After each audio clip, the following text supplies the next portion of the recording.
वाहनांसाठी लागणारं डिझेल आणि पेट्रोल भारताला आयात करावं लागतं। डिझेल आणि पेट्रोलला पर्याय काय याचा शोध अनेक वर्षांपासून सुरू आहे। सिंहगड इन्स्टिट्यूटच्या तिघा विद्यार्थ्यांनी त्यासाठी नवा पर्याय शोधलाय, हायड्रोजन गॅसचा।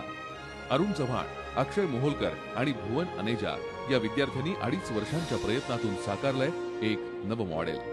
हे मॉडेल हायड्रोजन गॅस तयार करतं। औद्योगिक प्रक्रियेतून वाया गेलेला धातू आणि पाण्यावर रासायनिक प्रक्रिया करून हायड्रोजन गॅसची निर्मिती केली जाते। याच गॅसवर वाहनं चालतात, शिवाय वीज निर्मिती देखील होते। यात हायड्रोजन साठवून ठेवावा लागत नाही, तर आवश्यक तेवढाच गॅस तयार केला जातो। त्याचं पेटंटही या तिघा विद्यार्थ्यांनी मिळवलंय। विशेष म्हणजे पेट्रोल आणि डिझेलच्या तुलनेत हा हायड्रोजन गॅस स्वस्त पडतो।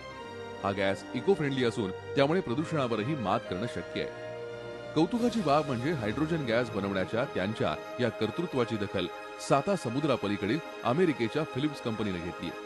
हे प्रॉडक्ट मार्केटमध्ये आणण्यासाठी ही कंपनी आता त्यांना मदत करणार आहे।